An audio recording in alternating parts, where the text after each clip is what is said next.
was my first and last mistake. I'm blue without your face. But what can I do? 'Cause I'm just a sinking ship, and you're just a pair of lips that I've lost in the moment. All I want is for you to come back. Now I'm caught in the middle of life, and I need you. Greetings, everyone, and welcome to another edition of the Red Pill Diaries. I'm your host, your brother, and your friend Rashid, and you are now tuned into the most powerful platform for truth, bar none, on God's green earth. This is your platform for education, elevation, and edification. This is the Red Pill Diaries, and I want to take the time out to thank each and every one of you for joining me on this edition of the Red Pill Diaries, live with Alex Krainer. He should be joining us in the next few minutes or whatever like that. He just shot me a text or whatever. I mean, an email. So, there's just so many things going on, and a lot of people want me to ask Alex a few things. Also, if you want me to ask him something, I may be able to get to it. So put your questions in the chat. And there's something else that's going on. They're messing with my stream. They've taken something away from me on my stream. I'm trying to figure out what in the world is going on, everybody. But again, thank you all for joining me on this edition of the Red Pill Diaries. So let's go into some news. Let me hit Alex up real quick. Let him know we are live. Hold on one second, everybody. As a matter of fact, let me put a clip up so there's no dead space, okay? I hate dead space on that stuff. Something that always should be in motion. So I want to let me play a clip. This is an older clip. I want you to listen to this. It has a lot to do with American policy, and remember, this was stated under Joe Biden. And if we look at this, it's pertinent, and it pertains to what's going on under the Trump administration. So we'll see the continuity of agendas in administration. Okay, so listen closely to this right here. And this is Mike, I forget the congressman name. He's the head of Congress. Listen to this. What's the head of Congress? And sir, you mentioned that there is this growing alignment of China, Russia, Iran, North Korea, various authoritarian countries that all seek the same thing, which is to undermine U.S. influence and stability in the world. But are you of the mind of the school of thought that believes that because China has the most capacity to do the most harm, that we should focus on the Asia geographic region to the exclusion of the Middle East and Europe? We can't afford to. I mean, we can't, we don't have the resources to be engaged all around the world, and nor should we be. But China and Russia in particular are working together to try to present to us a false choice. Do we engage in the Asia region or the Middle East or in Europe? Because there's confrontation all around. And all of those countries are working together and flaunting it. They're trying to test our resolve because they know the only thing standing between their tyrannical overrun of the entire globe is the might of the U.S., just like it was, as Reagan said 50 years ago. And they see us as weakened right now, to be frank, because they see weakness projected from the Oval Office, and it's a very, very dangerous situation for us. Now, I've been quick to point out in interviews I've done over the last couple of weeks, and I look right into the camera as often as I can, and I would encourage all you to do the same in every setting and sphere of influence you have, and remind our enemies, do not think this is an opportunity for you. Regardless of the drama surrounding our current commander-in-chief, the U.S. military is well equipped and ready to strike at any time. We will defend our interests, and I think we've got to be very bold in that assertion and make sure they understand the resolve of Congress and the rest of this country. Don't mess with us, okay? But China, Russia have made their big pact now with all the, celebrated that in the media. They, Iran is joining in. North Korea doesn't want to be left out. I mean, it's a China-led axis, and I think we do great damage to our cause if we underestimate it.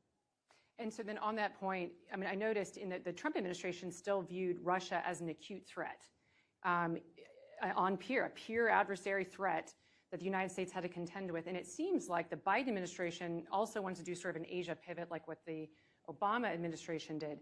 So, but is your view, though, I mean, you mentioned about Russia's continued threat to the Baltic countries and to Poland. So you take Putin seriously at his word that if he's not stopped in Ukraine, that he will continue to advance on NATO? I think it's a real concern. Now, we have the only good thing that's come out of the conflict in Ukraine, the war in Ukraine, is that we've shown that Putin was overestimated in terms of his ability to prosecute a war. And by some estimates, they've lost over 500,000 Russian troops in the conflict, and they've obviously gone through a lot of their assets and their equipment, their munitions. And so in a certain sense, engaging there has been very helpful for our long-term interests because you're weakening Russia in the process. But he's realigned his economy to be a wartime economy, and by all appearances, he could go on for quite some time. And I think it's very serious. He said it in his own words. He aspires to have the great Tsar Empire again. And I think if he had the ability and he did not have deterrence, I'm of the mind that I think he would. And I think most people who study this seriously believe that's a real serious threat. And so, I don't think it could be underestimated. I think we have to watch China, Russia, Iran, North Korea, Venezuela, Cuba, all of them at the same time. And we have to be very smart, and we have to project peace through strength. If we don't return to the Reagan doctrine, we're going to be in serious trouble. So shout out to Red Panda Pie, XEO. Shout out to XEO. I know I'm butchering that. And shout out to Collie Beans. Now, do you see how? And for those of you who this is not clickbait. We're waiting for Alex to join us. I can prove to you that he is supposed to be on the show. So this is not clickbait. All right. And I just before the show, I received an email saying that he would be here. So and I just contacted him back. So we don't do the clickbait stuff. We do not do the clickbait. As you can see, all one has to do is go through my list of interviews. I've had dozens upon dozens of interviews with multiple people. All right. So you know that this is not clickbait. We'll wait for him to join us in the studio, and we'll address a few things, especially what we just heard from the head of Congress. Hold on one second. Moffitt Studios, shout out to Moffitt Studios. So, do you see how, in the mind of the exceptionalists, everybody else is out of pocket? Everybody else is trying to upend American hegemony. But nobody asked the question, who gave America or anybody the right to be the hegemon? Nobody asked these questions. Red Panda, Mike Johnson. Mike Johnson. That's what it is. Thank you, Red Panda Pie. So no one asked these questions when they say, China is trying to challenge us, or Russia is trying to challenge us, or Iran is trying to challenge us. Shout out to M. Sparks. How did you get the position? Ask the question about how did you come about the position as the global superpower or the global hegemon? You had to challenge somebody for that position also. So it was right for you to challenge somebody. But it's not right for anybody else to challenge you. It's wrong. They're out of pocket. They don't deserve it. Now, let us look at something as we wait for Alex to join us. To see if America deserves her position as the number one global power, all we have to do is put it through the litmus test that we would put through any leader of a corporation, company, or business. Okay? All right? Let's look at this. All one has to do is look at the state of the globe under America's leadership, under British leadership, because these are one and the same, two of the same peas in the same pod. Okay? This is the U.S. British Empire. Okay? Where were we 10 years ago? Where were we 30 years ago? Where are we now? We're on the cusp of a thermonuclear war between the United States and its tentacles, NATO, versus Russia. for the miscalculation in Ukraine, Moldova, the Caucasus, Armenia, Georgia, Iran, Russia's interests on other continents, China's interests in Africa, Latin America, the Asia Pacific, Asia proper. So if we look at and we judge them on the metrics of what we would judge a CEO, COO, or president of a corporation, and we look at the trail left behind and what good versus bad has come into play, then we would be justified in saying that America does not deserve the preeminent position globally.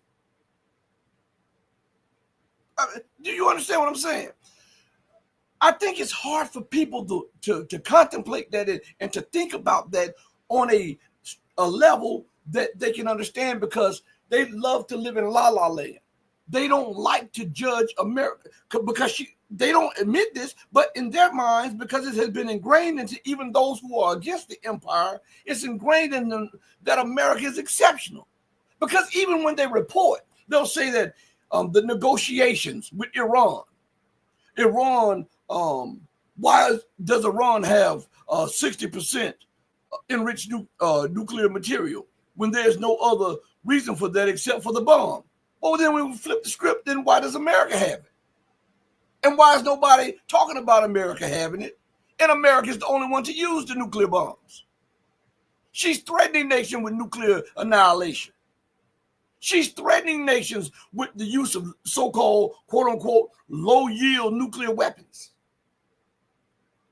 Iran is the problem that has no nuclear weapons, has not used nuclear weapons or chemical weapons. The United States reneged on its obligations to rid itself of all chemical weapons.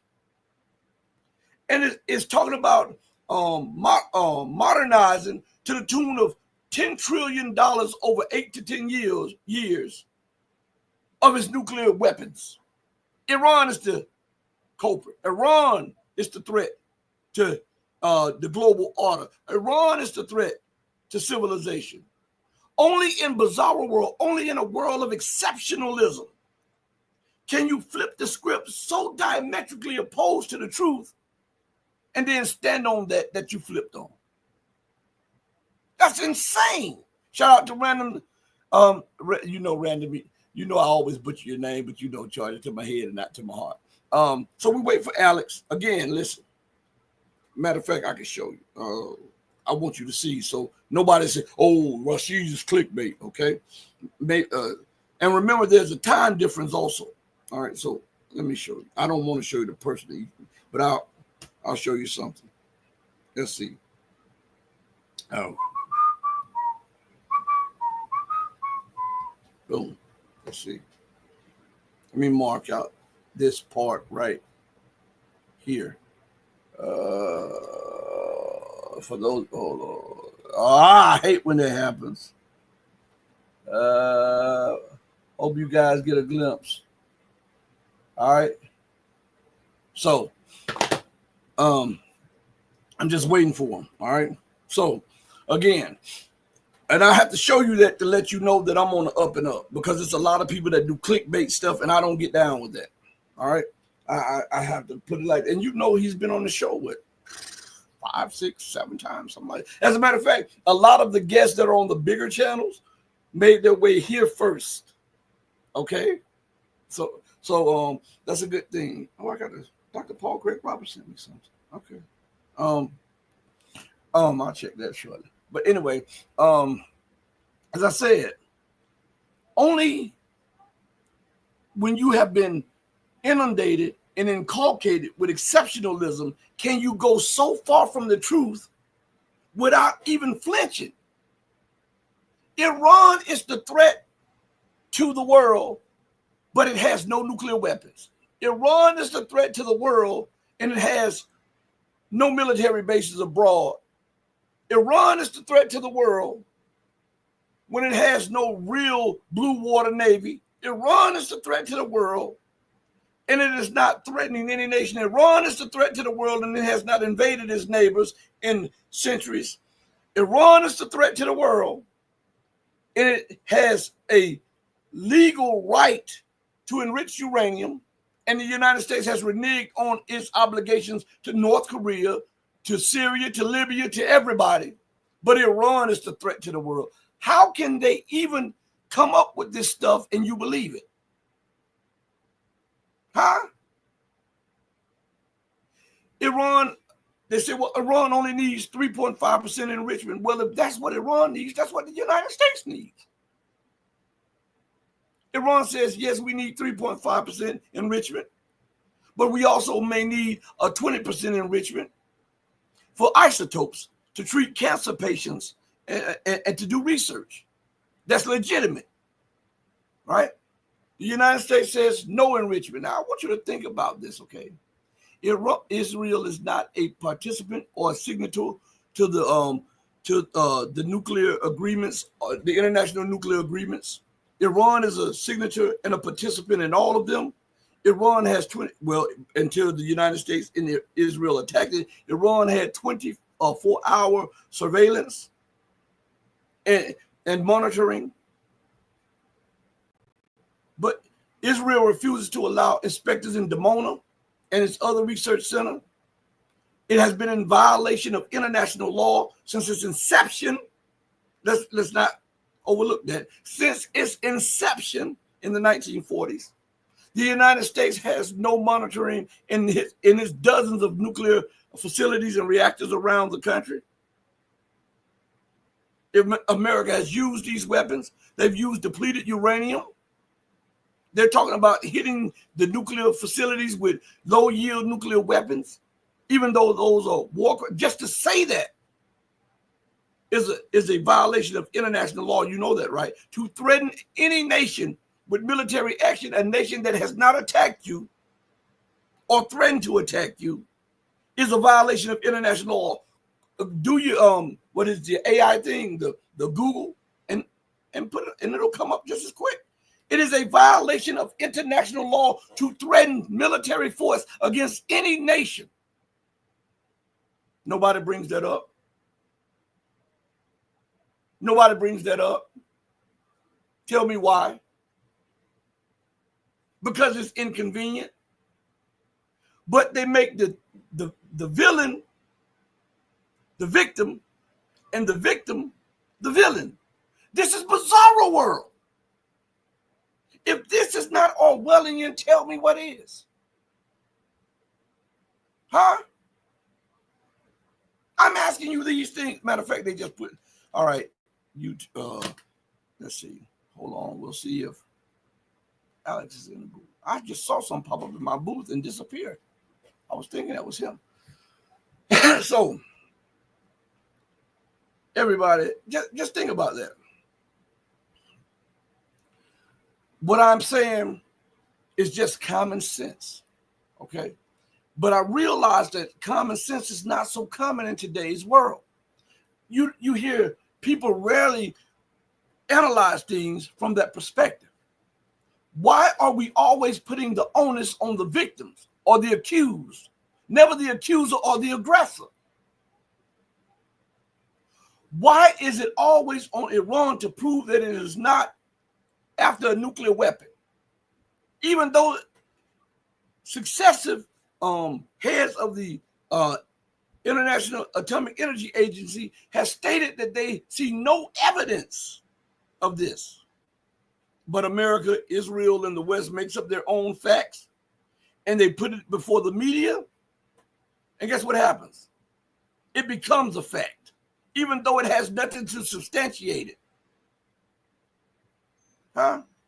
But nobody goes and says, okay, if we use your reasoning and if we use your logic, you stand in contravention to the International Atomic Energy Agency's right, and you are a signatory to it. You are supposed to disarm. You are supposed to destroy your nuclear weapons. Yet you are talking about investing 10 trillion in it. Why is no one talking about that? Because America is a signature to that. And why are there no sanctions against Israel that refuses to become a signature to that, to disarm its nuclear weapons and then allow full international inspectors and monitoring? We're talking about Iran. Why? Because in the mind of the lunatic, the mind of the exceptionalist, might makes right, and you are to do as I say, not as I do. That's insane. And you're telling me that you deserve to be in a position of authority over global affairs when we see that you're unsound in your judgment? Name me one corporation, one company, one business, one that is successful, that after interviewing for its top position will allow somebody who is erratic, unstable, and unsound in their thought and in their reasoning to head the ship of that corporation, that business, or that nation or something. Tell me, show me one. And if we apply those same metrics to global governance, then we can truly say that America is not worthy, right, to be a hegemon, to be the preeminent power. If we judge her by the same metrics that we judge to get a CEO, a COO, a CFO of a corporation, or a president of a corporation, a business, or whatever. Is that not right? Common sense, right? Common sense. Hopefully, let me check my email. Maybe he hit me back. Hold on one second. Come on, Alex. Oh, come on, Alex, man. We're waiting for you. So listen. In the midst of all of this, why, I ask you, there must be something that people don't understand, or they are intentionally omitting to keep this narrative that Iran should only enrich to 3.5 or 20%. Now, I want you to understand something. I want you to go look at the documents on this. There is no limitation whatsoever for the enrichment. Iran would be within its rights to enrich up to 99%. Go look at it. Go look at it. And it says it's an inherent right of nations to enrich nuclear material for peaceful purposes. America says Iran has no right for that. The negotiation starts with Iran giving up its inherent right, a right that is given to all signatures of that treaty. Yet they put no pressure on Israel, who refuses to sign the treaty and puts no limitations on its enrichment.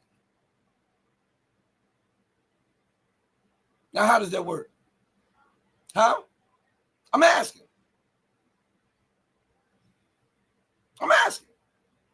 Since nobody else will, I'm asking. I'll play the angel's advocate, not the devil's advocate, the angel's advocate, and ask you these things. Huh? Because nobody else does. Is it by chance that no one else brings to light these questions? I know I cannot be the only one using common sense to say, hey, listen, why? Because even children start questioning things that are out of pocket. Mom, why did you do that? Mom, you told me not to do this, but I saw you do that. Dad, I saw you told me this, and this, but I saw you do this. Why did you do that? Why would the child do that? Because common sense tells them that something is not gelling. And you telling me we have all of these learned people and they don't do that? Come on, man, stop it. Stop insulting people's intelligence. I told you that they do not respect your intelligence. There's no way that they could and not ask some of the questions that we ask on this show. Because just on common sense, you would ask some of these questions. You know, I'm telling you. While we wait for Alex, we're doing the show. Come on, Alex, because I don't plan on being on here all day. All right, Alex, I'm waiting for you. Let's see. So it was something that I wanted to talk to you guys about. Let me see if I can find it real quick. The two computers right here, we're rebooting, they're updating and whatever like this, so it may take a minute for them. So I'm looking down on this one. Okay, so guys, give me a second here. There was something in the news the other day that I saw that I wanted to bring to your attention, and I was going to bring to your attention on yesterday's show, but time did not permit. Hopefully I'll find it when I'm talking to you guys. But just think about this. Oh, hold on one second. I see it's jumping in the chat. Hold on. Appreciate that, M Sparks. Appreciate that. You don't have to prove nothing. We know that you're legit 100. But I like to give proof, because when you don't give proof, people, I got him. We can jump on this right here to try to discredit them. All right. So I like to try to prove to everybody what I'm saying. That's why you see me go into definitions. That's why if I have a guest and the guest is late, I'll tell you, hey, I have it right here. We're supposed to be here. I can't do anything about it. I'll talk to him. If I can't reach him on the text message or the email, I'll call him later and see what's up, and maybe we'll reschedule or something like that. Because things happen. I understand that. And besides that, I also understand this, that my channel is artificially suppressed. I understand that. And so artificially suppressed, they don't allow it to get the giant gains, because my son monitors this stuff. This is how I know it's the truth, that they strip the subscribers, don't send out the notifications, how they take me out of the search engine. My son has a program where he monitors stuff like that. And then I understand that not having at this moment 100,000, 200,000 subscribers priority to guests or to the channels that do. I understand that. I don't take offense to that. Even to some of the guests that were here first, they jump off and they go in and just explode. You know, I understand that. I know the politics behind all of that, so I don't get into my feelings about that. I just want to keep my audience informed of what's going on, because there's so many head fakes out there, and I don't want to be a part of that. I want to look you in your eyes, tell you the truth, and be able to prove what I'm saying to you. All right. So again, let's go. Arlene Chambers, shout out. Because I had two questions from one of the viewers, and I want to get to those two questions to Alex. So if he joins us anytime now, that we'll probably start off with one or both of those questions, because he gave a nice size donation to ask those questions. But he didn't give it through the super chat. He gave it through either the Cash App or the PayPal me thing. So I don't want it to be in vain, and I don't want him to think that I ignored his as a matter of fact, let me bring his name up again, okay, so that people will know it and give him credit for whatever he's doing. Let's see. Anant Venu. Okay. Shout out to Anant Venu. And thank you for the nice size donation. I really appreciate it. This thing is jumping up a storm. I was just looking at them sparks and it jumped to something else. What? Hold on. It says, I'm American. Empathy is not automatic, LOL. Yeah, you better believe it. You better believe it. M. Spark says, stolen Anglo colonies posing as nations. Tahir Rahman says, please ask Alex, why doesn't Iran raise the issue of Israel's illegal? Let me highlight this real quick. Please ask Alex. We're waiting for Alex. That's why I said if you put your question in there, if Alex pops up like he's supposed to, we'll ask him as many questions as we can in the limited time that we have. Please ask Alex, why doesn't Iran raise the issue of Israel's illegal nuclear program more forcefully? Why not? Why are they so reluctant highlighting this issue again and again? Because they've done, I'm going to speak from what I've seen, okay? And then that's a legitimate question because I've often asked that over the years. Sometimes you can protest and then protest to the air. And once you realize that it's not getting through, you have to then decide what is the most effective way to expose that. And sometimes just saying, hey, why? Point out Israel did this and this. You know they have a leg up in every organization. You know that America, the UK, and everybody else will give them not only the benefit of the doubt, but they would just give them the benefit, period. Okay? So then you have to think about ways to chip away at that imperial hubris and arrogance. And the way to do it is to bring to light the issue, the hypocrisy of what they're doing to Iran. By showcasing, listen, look at all of the reports on our nuclear program and how even your intelligence agencies are saying that they have no proof that we have a nuclear program or that we're diverting any nuclear material towards a nuclear weapons program or nuclear weapons.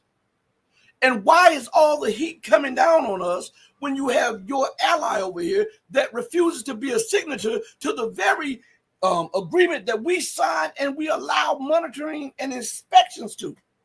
So how can you tell us that we are a threat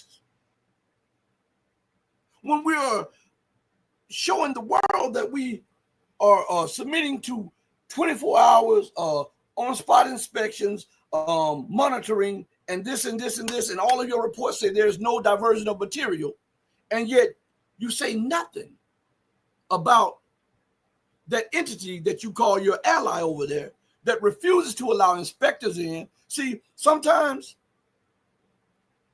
if you get a glass of water, right? You get 2 glasses of water. One has aqua spring water in it, clean, clear glass. And one, you just get up off the ground and you pour water in it. And you put them next to each other. And sometimes you don't even have to ask. Just show it to the people, right? And when a person is thirsty and they'll look at the glass, they'll immediately gravitate towards the clean glass and point out that, hey, man, this glass over here is dirty. I'm not drinking out of that. That's what Iran is doing, I believe, and that's what other nations are doing or should be doing. Put the clean glass up against the dirty glass because you've spoken about it for the longest. Now show it. And over time, people will start pointing out.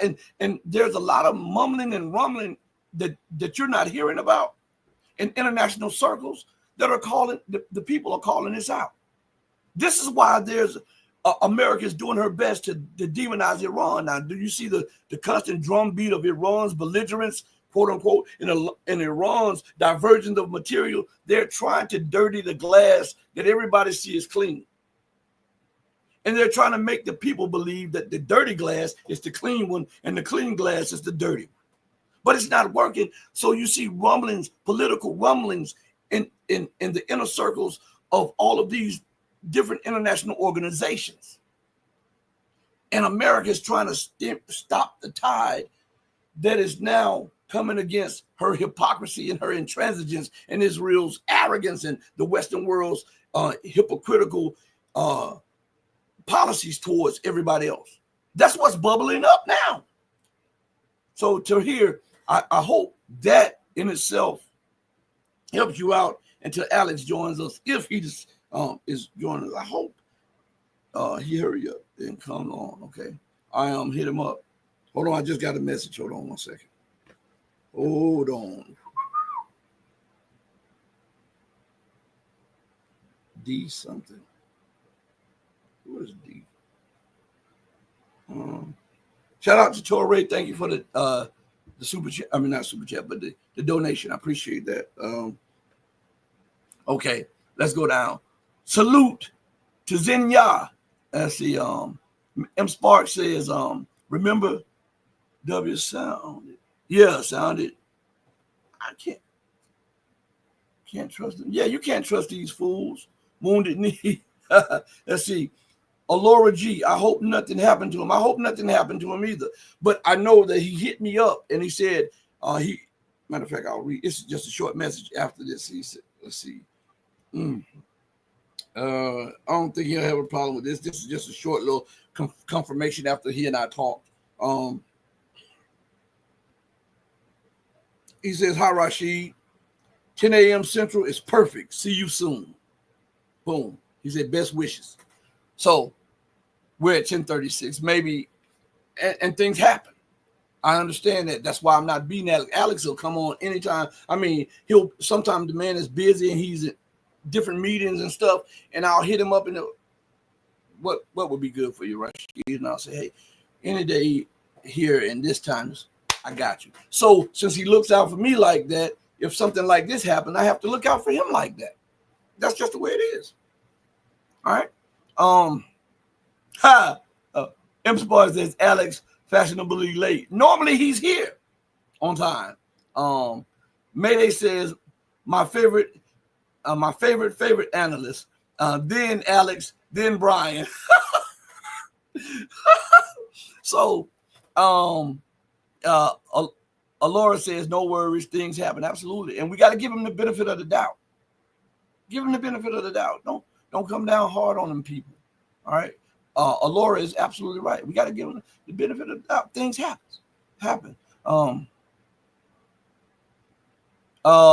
He says, I can't pronounce it. I'm sorry. It says, I think I figured it out, but I can't say. Tech bro are always spying. Yeah. M Spark says, Rashid, what's the best way to support the show other than through to FedTube? Everybody, please, BitChute. We just started the BitChute over there. You can go to Patreon. Go to theempowermentoftruth.locals.com. Theempowermentoftruth.locals.com and join the Red Pill community. You can go over to Odyssey, Rumble, Twitch, and Twitter. I got them all this time. Oh, and one more, I forgot more. And Telegram. I always forget it. And Telegram, because I don't know how to. I just post stuff over on Telegram. I don't know how to advertise or anything. I'm learning this stuff little bit by little bit, so everybody charge it to my head and not to my heart. Okay. I'm not from the tech age. All right. Mayday says maybe they have the school run even in Monaco. Yeah. And that's another thing. You got to understand, this man is in Monaco right now. All right. So, and on my side of the road, he's almost a world away. Okay.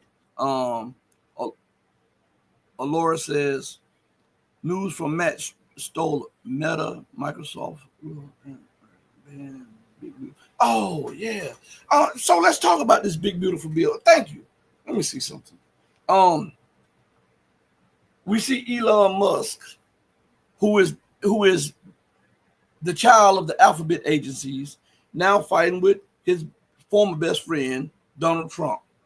Is this all political theatrics? I don't know.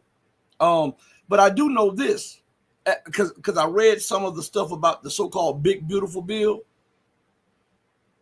For some of it to pass, guess what happens? So I want you to understand something for those people who are over 50, okay?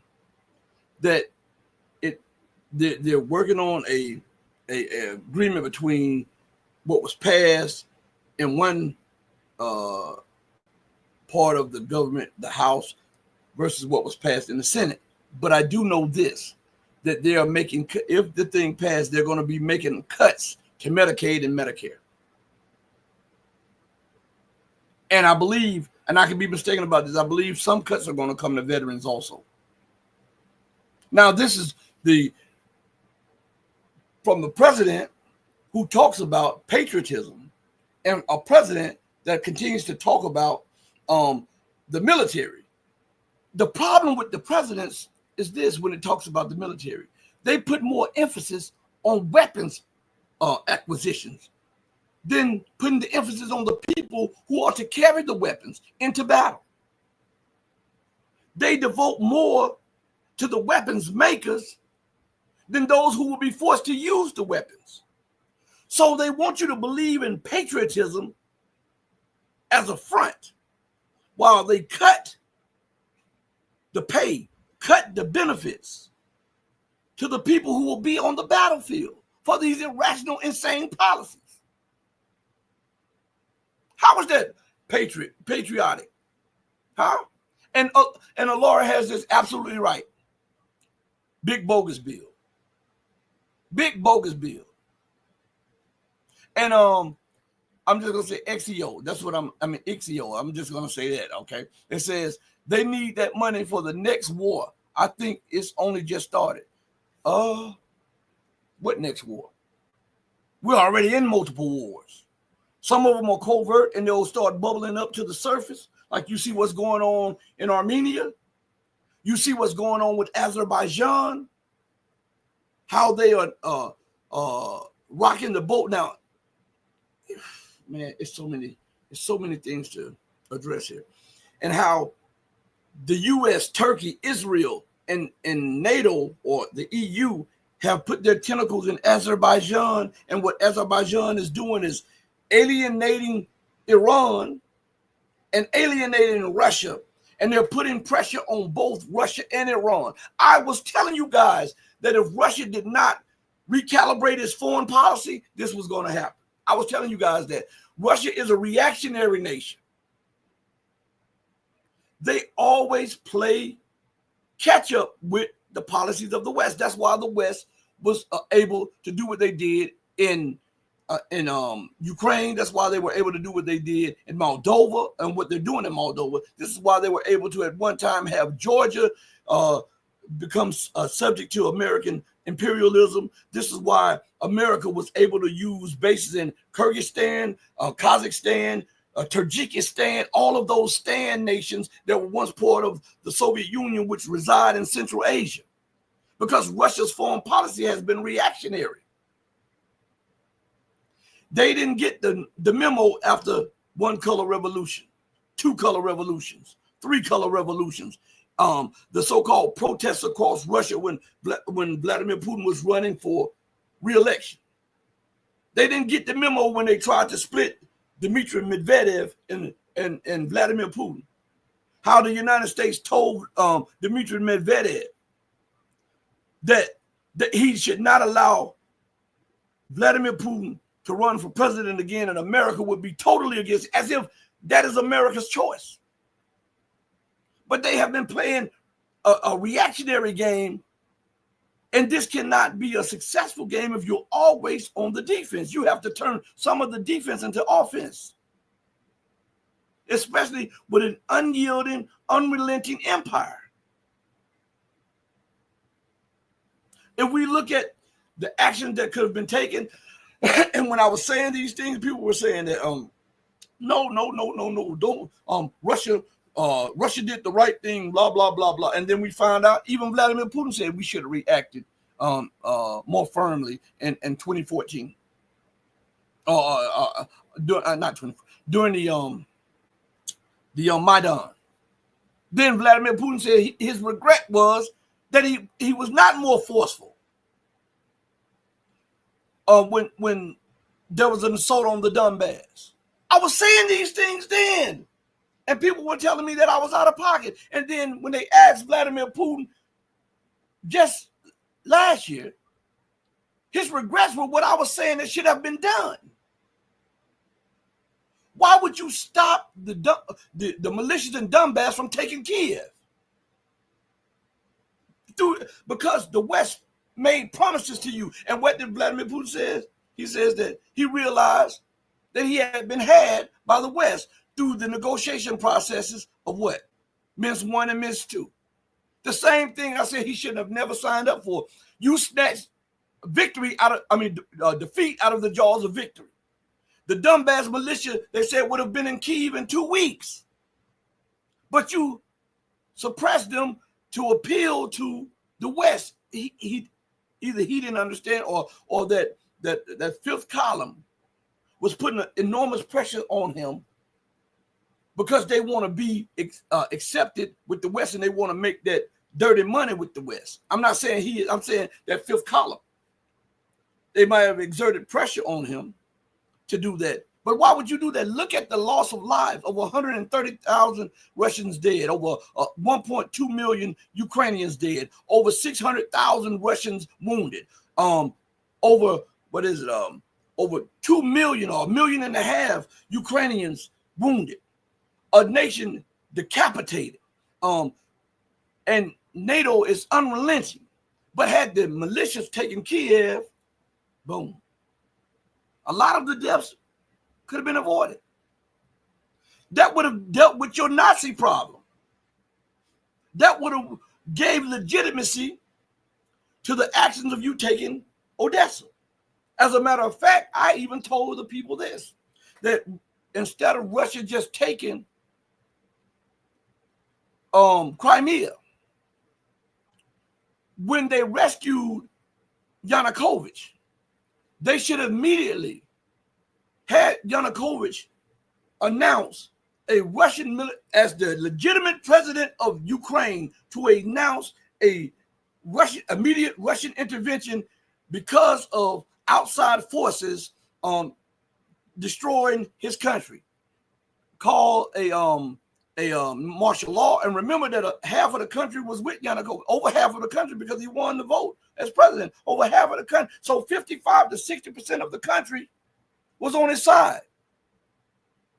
So Russia would have had the legitimacy of international law and for the intervention militarily to go in and wipe the floor with the Nazis in the so-called Maidan.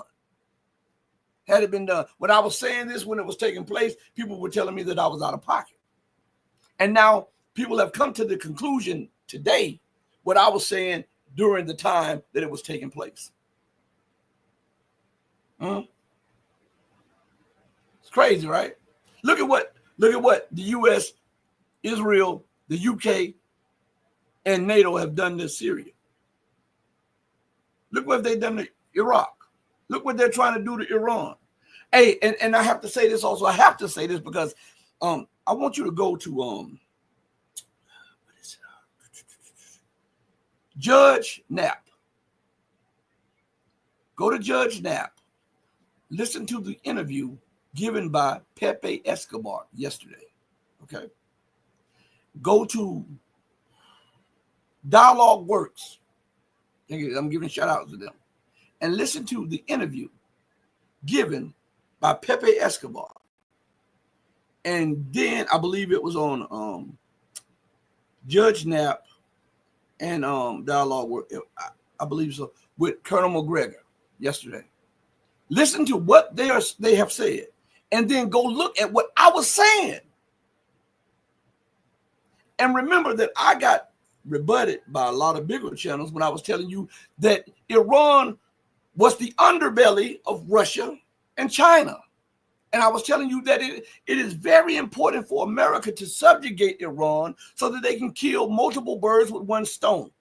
They could stop this north-south corridor. I explained that. And they could stop the Belt and Road Initiative from east to west.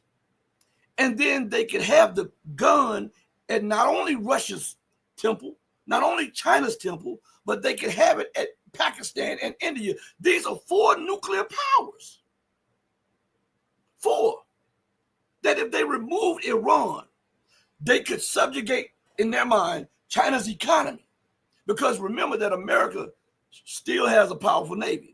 And they were going to use the Malacca Straits, the Asia Pacific area, to block the waterways. And if they could subjugate Iran, then they would have the land route also. I've been saying this stuff for the longest on this platform. Mohammed Jamshidi, thank you for joining us. I've been saying this stuff for the longest. What a lot of people don't understand, that this is a crusade from extreme Christian fundamentalists. I'm not talking about Christians. I'm talking about Christian fundamentalists. You know how when they say Islamic fundamentalists, we're talking about Christian fundamentalists. If you ask them why do they have to support Israel, it's because of a religious thing that they think they have to. That's fundamentalism. How is it fundamental if a Muslim says something like that, but it's not fundamentalism if a Christian says something like that? Hegseth, go read his book. He says that the U.S. should start a crusade against Muslim nations. And America should not apologize for anything. She's never wrong in anything that she does. This is what Hegseth says. This is the war secretary. You don't think that Trump has any of these ideas in his head? You don't believe that? Then why the hell did he have a cabinet full of? When will people stop saying that these are fringe outliers of the administration, and then look at the whole of the administration where you have 14 billionaires, including Trump himself, which I believe makes it 15 billionaires. You were funded by the Jewish elite. You put into power extremists in the State Department, the War Department. When does it become apparent to others that you have to share some of these ideas? Because you don't surround yourself with people that you don't share ideas with. What do they say? People of like minds gather together. When are we going to start, like George Bush Jr. says, the buck stops here, right? When are we going to make the buck stop where it's supposed to stop? Shout out to William Gilchrist. We're waiting on I'm gonna give it a little bit longer. All right. And if it's not, I'm gonna have to change the thumbnail or whatever, because I don't like no clickbait. I'm gonna have to later on. I have to change the thumbnail and have to call Alex and see what the deal is. But you don't know what I gotta call Dr. Roberts. Anyway, so when will we put the blame? Because everybody always gives this man a way out. They're doing to him what they did to Obama. What Black America did for Obama, white America is doing for Trump. It's never Obama's fault. Yet he's the policymaker. It's never Trump's fault. Yet he's the policymaker. Then whose fault is it? Everybody else get blamed, but Obama, when he was the president, now everybody else gets blamed, but Trump, and he's the president. Oh, Trump is playing chess. Everybody else is playing checkers. He's playing chess. Come on, man, stop this. Stop this. Stop it. Let's see. That's what I was looking for. That's what I was looking for, M Sparks, right there. Birds of a feather flock together. That's what I was looking for. Let's see. Hold on. It says, hold on one second.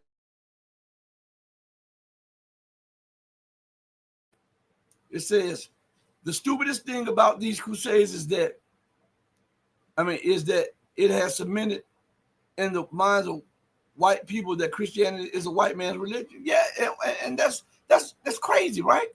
I mean, what they're doing is what these extremists are doing. And remember, and let me point this out too, before we lose focus of this. the so-called Muslim extremists, they're run by the people who are the Christian extremists. You don't think so? Let's go back to a clip I played before. Let's see, okay? Let's see if remember that Britain and the U.S., the MI6 and the CIA are responsible for Wahhabism. If you don't believe me, go look at the files. Listen to me. You've got to understand this, okay? You've got to understand this. I want to play something for you. We're going to go back in time a little bit. Well, I played this before, okay?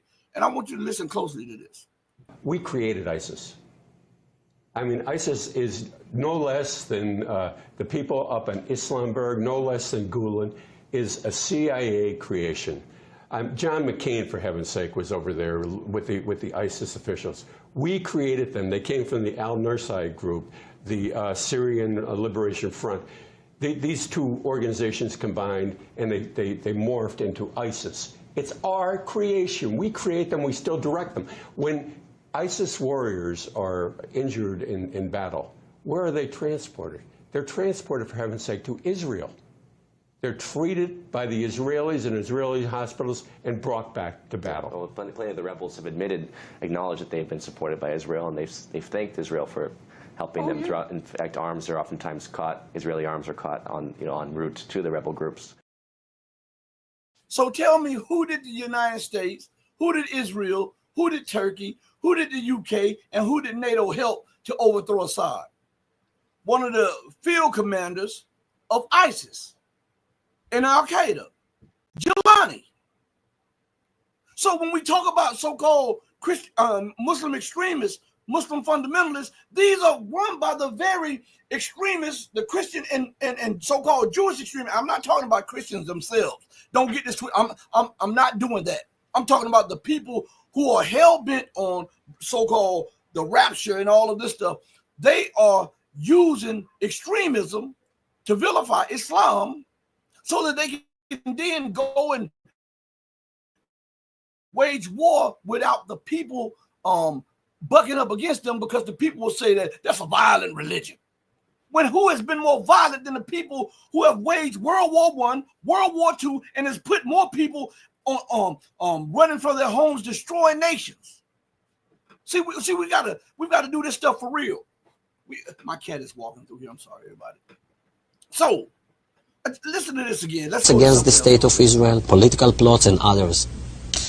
You tell the story about how you tried to find out what they call the Mossad when they deal with publicly? I thought it was a reasonable question, but the trouble is you can't pick up the phone book. There's no Langley in Israel that you can look up, CIA, or in our case, the Mossad. We thought we should ask, what shall we call it in English? You can translate the Hebrew words, as I said, Mossad is institute, but when they write a letter to their friends in the CIA or the British intelligence, what do they call themselves? It took a while. It was a matter of asking the Prime Minister's spokesman. The best you could do, because officially the Mossad is under the Prime Minister's office. And I think he sort of wondered why you want to know and all that, so we explained. And he came up with the Israeli Secret Intelligence Service. I mean, if it were to have initials, it would be ISIS. Just simple words like that. Interestingly enough, kind of a British model. So, again, as I said, the same people that you call Muslim extremists just because they yell Allahu Akbar, these are the people that are run by the MI6, the Mossad, the CIA. So once we understand that and use that as the base, then that should do away with religious hate and vilifying and demonizing Islam. Because if we're going to put the onus on the culprit, it has to be the extreme Jew or the extreme Christian, because they run ISIS, they run Boko Haram, they run all of these other and Al-Nusra. And remember, isn't it ironic that these people come out of nowhere? You had never heard of these people before, and within a day when they come out, the United States knows the history of them, every leader of them, who they're connected to, where the money comes from. Come on, dude, stop this. Don't play with people's intelligence. See, they like to play with your intelligence because they believe that you're a fool, and they want to misdirect your anger so that you can have your anger focused on something that is not beneficial to you instead of focusing on the people who are exploiting you economically, politically, spiritually, and mentally. That's what they're doing. So when they tell me something, this is what I have to say to them. What you talking about, Willis?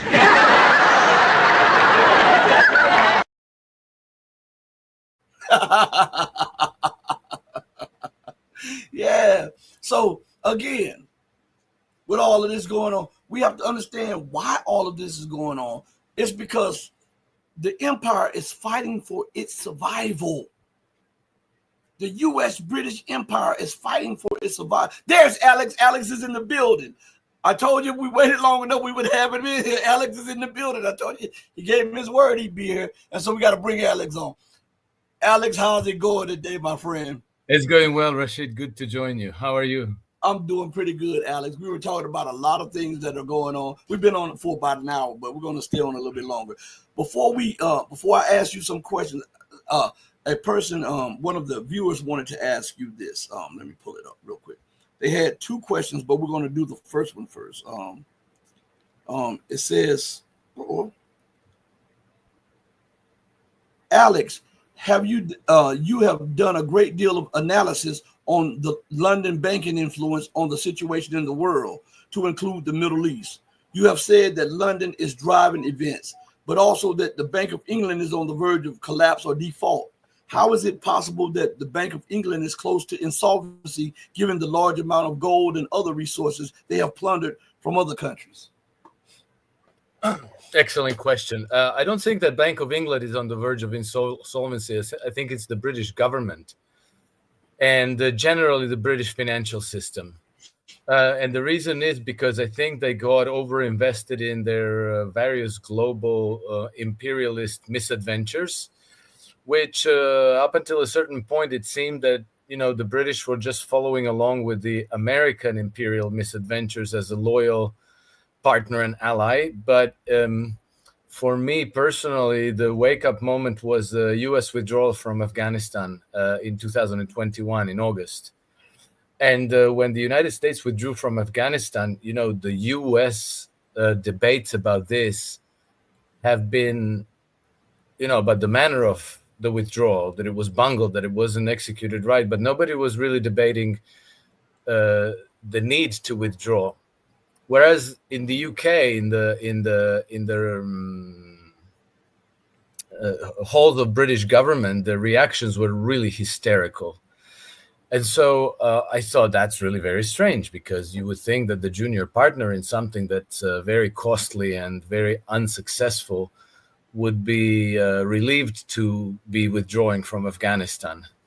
Instead, they were berating the United States for not honoring their global role. And then some MPs in London were criticizing the United States, saying that, we had to drag them kicking and screaming into World War I, and then World War II, they turned up at the very last moment, to scoop up the glory and barely do any fighting, blah, blah, blah. Very insulting statements towards the United States. And I thought, that's really strange. So I kind of started, doing a little bit of research and digging and to see what's really going on. And it turns out that really the British are in the lead, setting the imperial strategy and objectives and the whole system of governance. But, the difference is that British go into these different countries like Syria, Yemen, Qatar, Somalia, Bosnia and Herzegovina, Syria, Lebanon. They go quietly, right? They go with their diplomatic service, with the Secret Service, intelligence agencies, NGOs, and charities, and various private contractors. And they start spreading their information gathering network. They learn where the pressure nodes in society are. And the Americans usually come in only when and if blunt force is required, which means, the the Americans need to bring the aircraft carriers and start bombing the crap out of somebody. That's when the Americans turn up. And that's a very visible role, and it's very easy to criticize.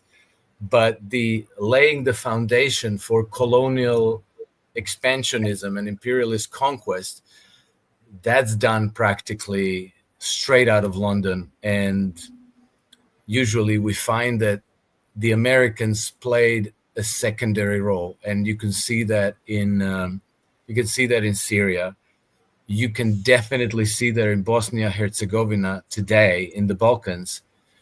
And you could also, if you look at the roles different countries played in the Balkans in the 1990s when the wars broke out in former Yugoslavia, you see that definitely the whole sequence of event was driven and defined by British diplomacy.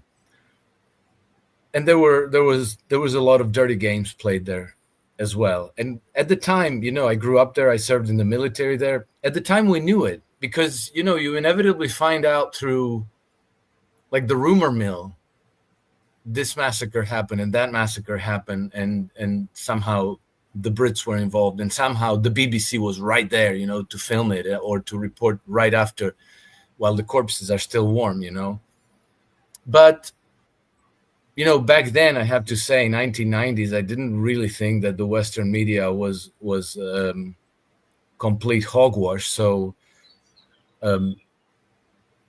if you read the articles, if you watch CNN or BBC or Sky News, they would say, "Oh no, it was the British tried to make things better. It was these primitive Balkan tribes who couldn't help slaughter each other," but it wasn't true. So anyway, that's what's going on. All this costs a lot of money because we're talking about a very large hierarchy of intelligence agents, NGOs, which you have to pay all the same, private contractors in the media, in education, in public relations. It all costs a lot of money, and British economy is in decline. So the tax receipts are shrinking while the expenses are growing because, all empires in history collapsed, and they collapsed because it costs too much to maintain. It costs too much. And the governments, that are carrying water for the imperial interests, they always end up squeezing the ordinary people. Or, they end up squeezing those that are easiest to squeeze. And so, now in 2024, for example, first of all, the British economy is one of the worst performing economies of all the industrialized advanced economies. In 2024, the loss of household wealth was 3.6%, which may not seem like a lot. 3.6% was the big deal. It is the big deal. That was the second worst performance of all the developed economies. The number one was Turkey. Britain was right behind, number two. And Turkey, Turkey has its own problems. They have very high levels of inflation, something like 75% per annum. So it doesn't even compare, So Britain is really, really in trouble. Now, Bank of England, they're not going to go insolvent because they can just print pounds to infinity. But the problem is that they're already doing it, and they're doing it to flood liquidity into the system, because the system came to the verge of seizing up about a year ago, and then they rushed through this repo program. That is, the Bank of England stepped into the repo program. Repo is repurchase agreements, which is where banks and other financial institutions finance themselves short term. So, like at the end of the day, you have to close your books and you have to balance your books, right? And no, I didn't listen to Bob Dylan's song, but I totally know what you're talking about. I'm aware of the rhetoric. I just haven't gotten around to actually hear any music, but okay, that's all. Anyway, going back to, sorry, can't help it. It popped up. I saw it, and it derailed me a little bit. So, when financial institutions start suspecting that one of them is insolvent, they will not lend them the money. So they will not be able to balance their books at the end of the day. And at that point, like the whole system risks to completely seize up, the payments to stop, and you get like a Lehman Brothers moment. And so in order to avert this, the central bank steps in as the lender of last resort, and they say, okay, look, we'll accept any toxic sludge you have as collateral, dollar for dollar, pound for pound, and we'll provide you liquidity against this collateral so that you may balance your books at the end of the day. And I suspect that much of this toxic sludge that wouldn't pass anybody's smell test are Ukraine bonds, because Ukraine is in default effectively. So what will the Ukraine bonds be worth? So let's say between the private institutions, they might say, well, okay, against those Ukraine bonds, I can lend you, I can accept them at 30% or 25%. Well, the Bank of England will come and say like, no, I'll give you dollar on the dollar. So, then they step in to enable the system to continue functioning. But the financial system and the government are in really, really dire straits. And the government, the economy is kind of shrinking or is barely growing. The household wealth is declining. Last year, between 10,000 and 11,000 millionaires bailed because they're getting squeezed to make a bigger contribution to the government treasury. They're being pressed for higher taxes, and the entrepreneurs who are bailing out en masse. And those who are not bailing are not starting new businesses. They're not making new investment. They're not expanding. It's all kind of coming down like a house of cards in a slow motion process. But this is simply how empires go. And, we have the precedent of the Roman Empire, which when it reached advanced levels of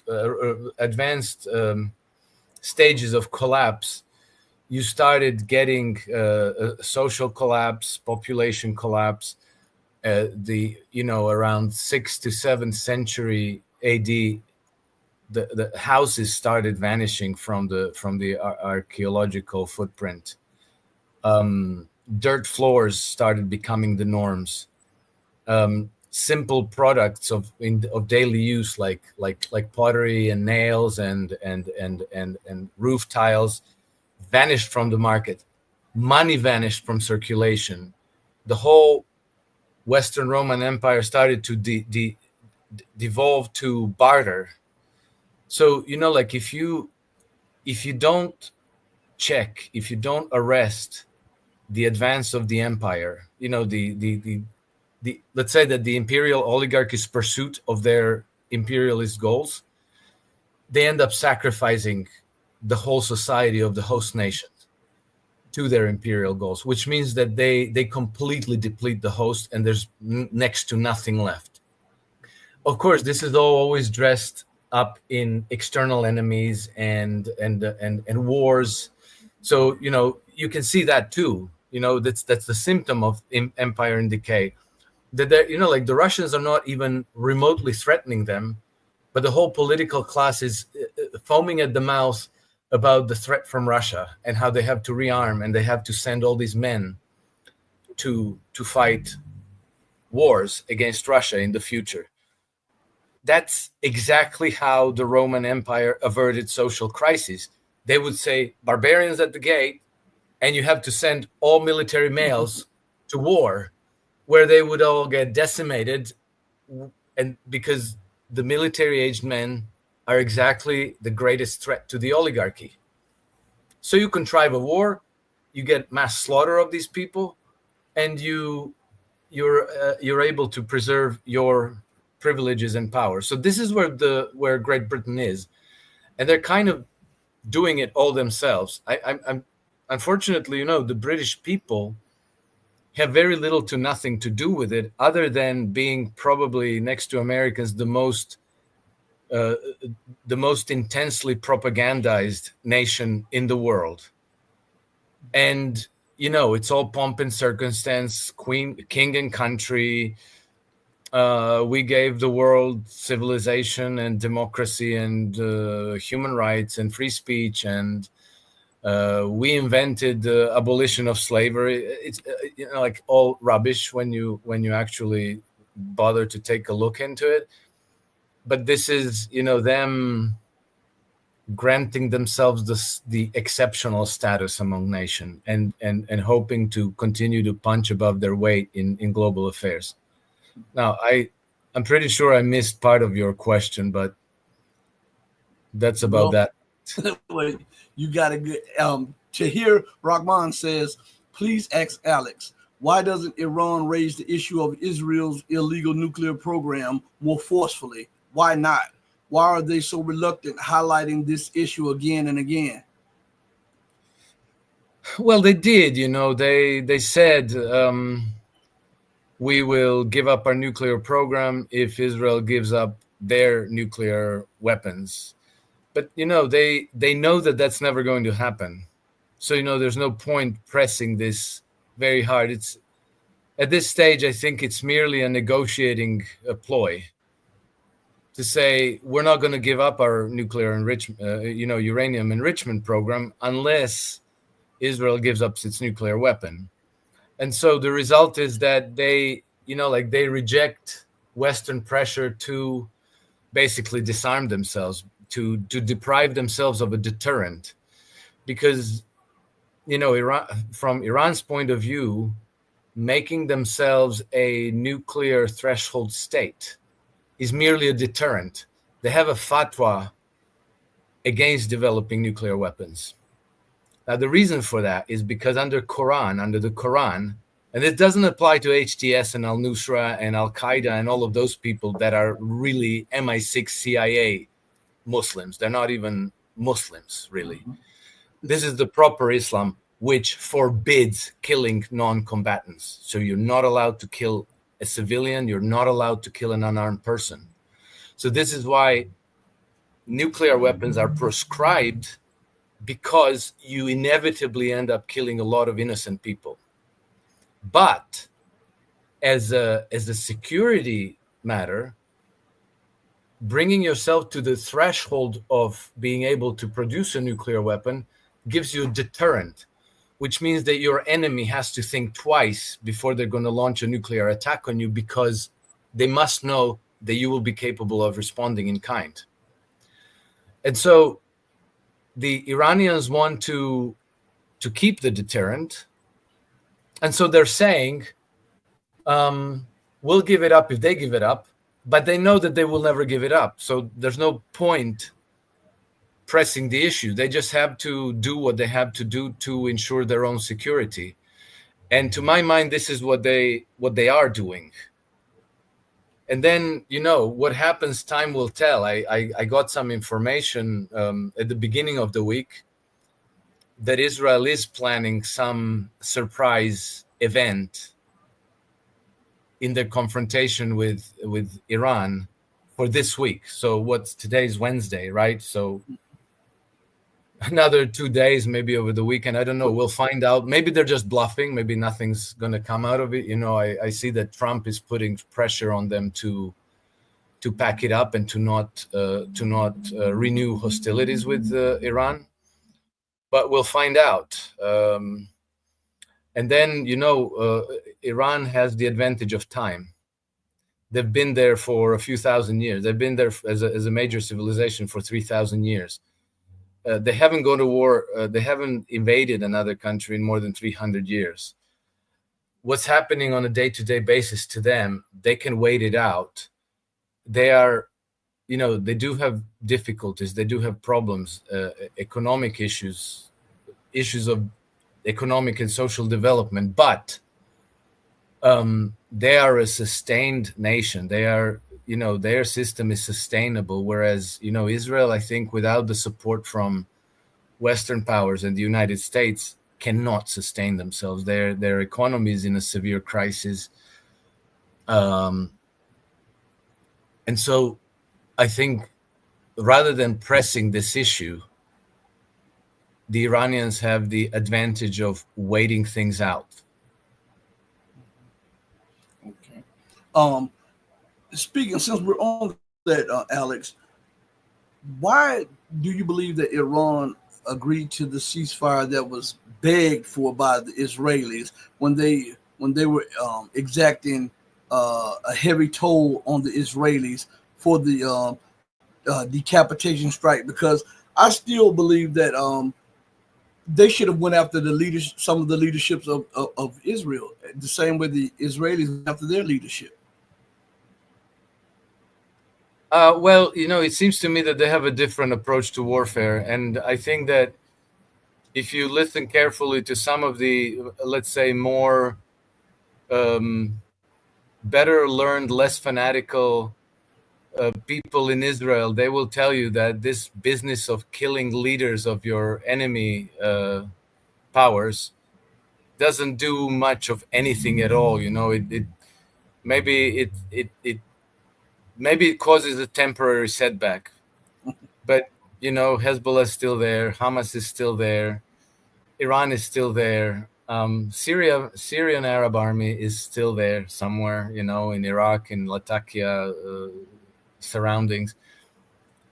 So it seems to me that they choose not to do that. I don't think that they can't. I think that they choose not to because it's not that important. They focus on strategic targets: ports, refineries, power stations, military installation, command centers, the Mossad headquarters, things like that.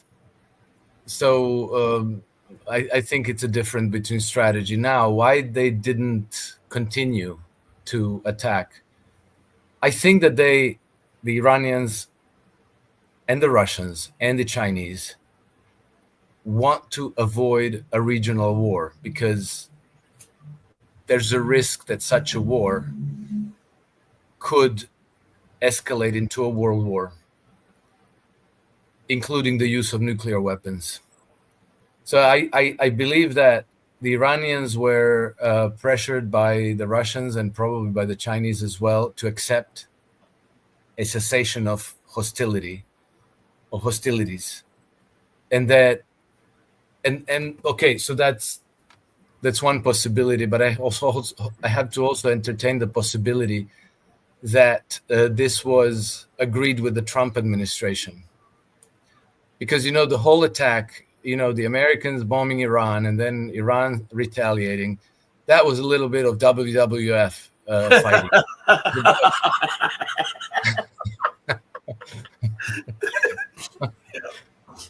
And so it was as genuine as the $3 bill, and I think that maybe they said, okay, enough of this. Everybody's sustaining damage. Let's stop that and let's talk. Let's negotiate. And from the Trump administration side, we got these bombastic statements that we've completely obliterated their nuclear program. It's just gone. It's vaporized. It's no more. Right? Why did they do that? Because the nuclear program was the justification. It was the pretext. The real objective was regime change. So now, by stating that you completely obliterated the justification, it means you no longer have a reason to go after the regime. And Trump has already been in negotiations with the regime, right? With the Iranians. And then right in the aftermath of all these events happening, Trump said, like, oh yeah, well, next week we're going to be continuing our negotiations. And he said, I'm not seeking regime change. I think that would be messy. I'm not seeking, we don't need to talk about the nuclear program since it's been vaporized, obviously. I think that Trump wants to talk oil. I think he wants to talk nuclear energy. I think he wants to talk deals because, Iran is a huge country, 92 million people, lots of natural resources. There's a lot to do there. There's a lot to develop. And then Iran is a key node in the multipolar integrations, and a key part of the North-South international transport corridor, which is the new, the Russian and Chinese alternative to the Suez Canal route, which is, and it's faster and cheaper and more efficient for trade.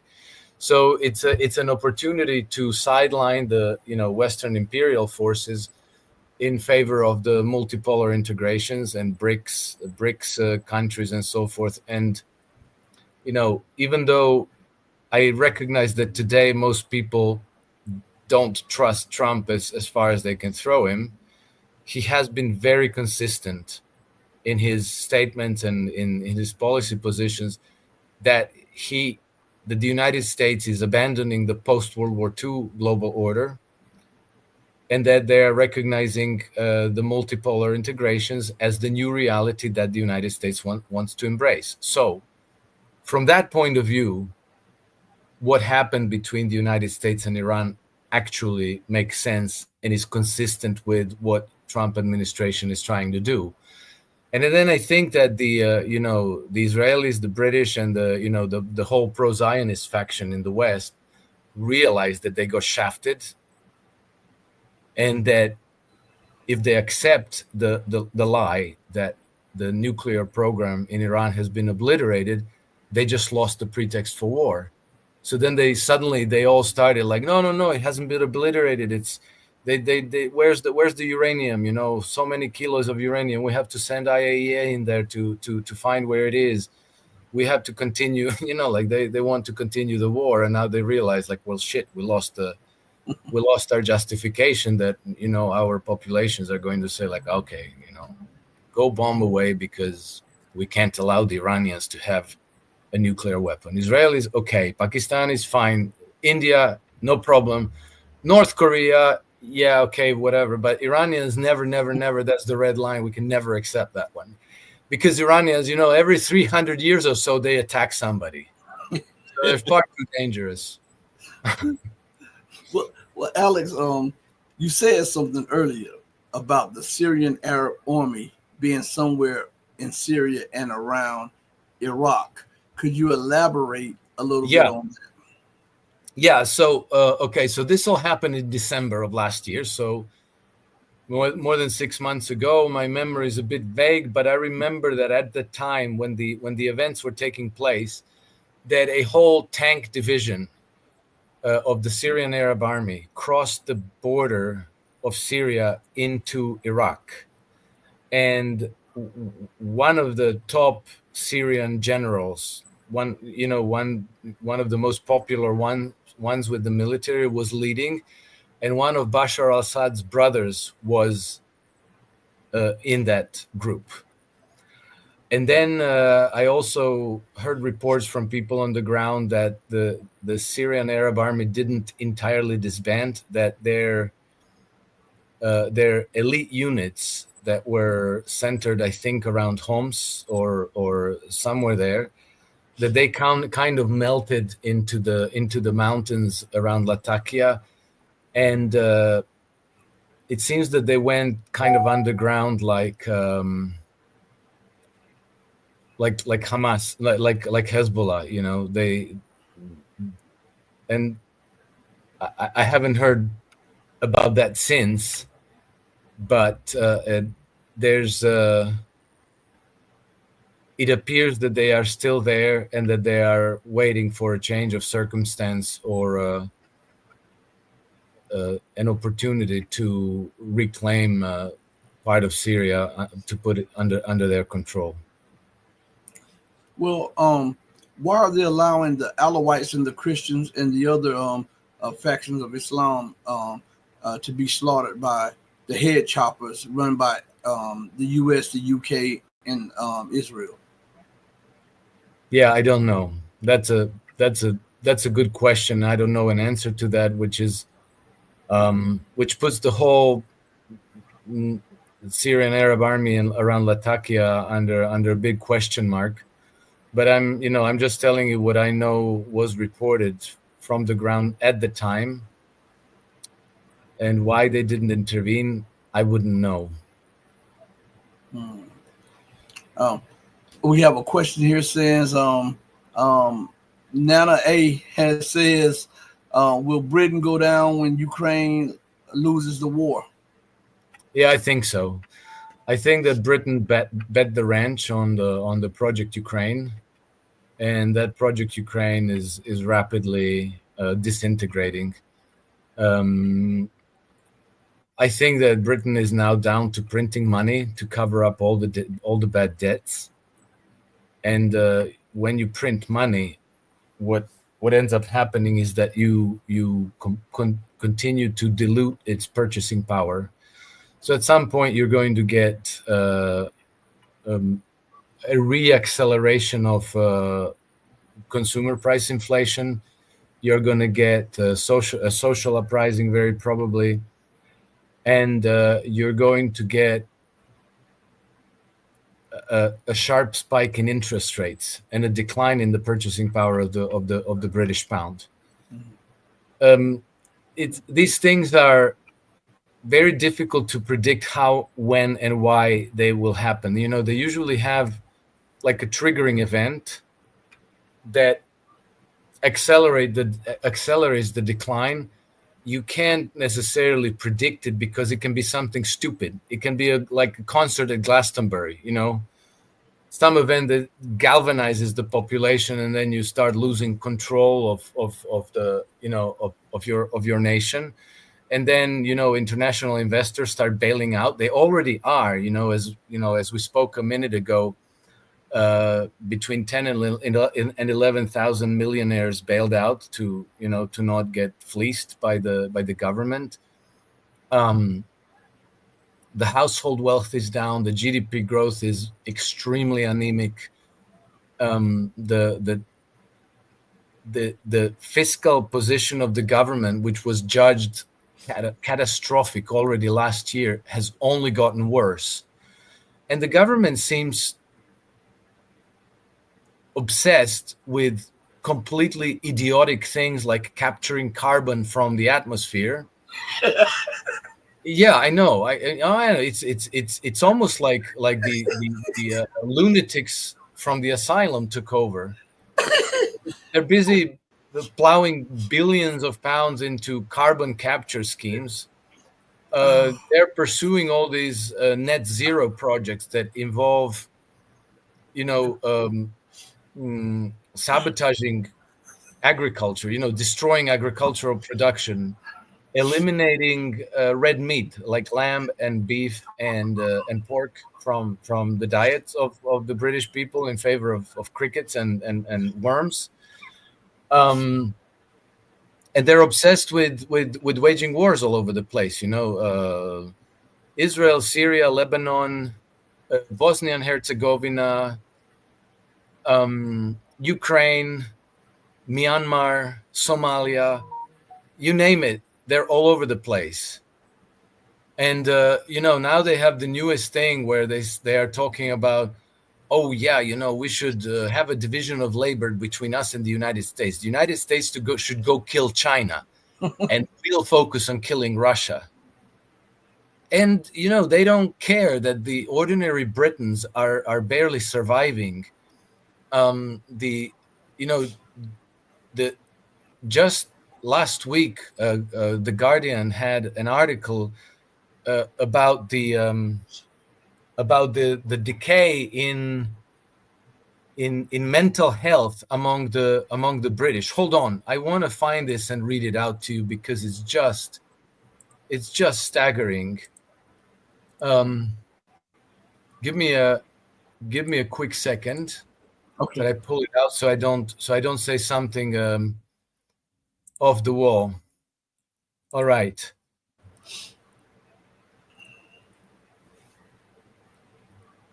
So, more than a fifth of adults aged 16 to 64 have a mental health condition. That's 22.6%, up from 18.9% in 2014.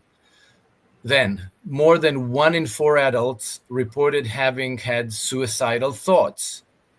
including a whole third of 16 to 24-year-olds, and 31% of 25 to 34-year-olds.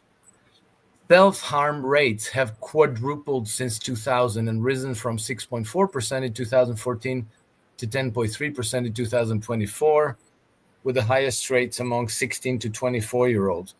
You know why this is? Because the people have no future. They have no perspective. They don't see how to pursue their life's aspirations. Why they're here. What they can look forward for. So the whole nation is being sacrificed for a small, degenerate, satanic oligarchy's imperial ambition to rule the whole world. And so they want to destroy Russia, they want to destroy China, they want to destroy Iran, and on and on and on. And it never stops, and it hasn't stopped for centuries. And, the more I look into this, the more I have the impression that if you quarantine this one center of power and their influence in the world, then 99% of the whole world's problems would vanish. Okay, just to give you an example, and it's not to excuse the Israelis, but Israel is now subjecting the Palestinian people in Gaza to a famine. They're starving them to death. Well, remember there was a potato famine in Ireland, and we learned how the potato crop failed, so like 2 million people died of hunger, as though they didn't have lamb and beef and pork and rabbits and chickens and eggs and milk and barley and wheat and sunflower.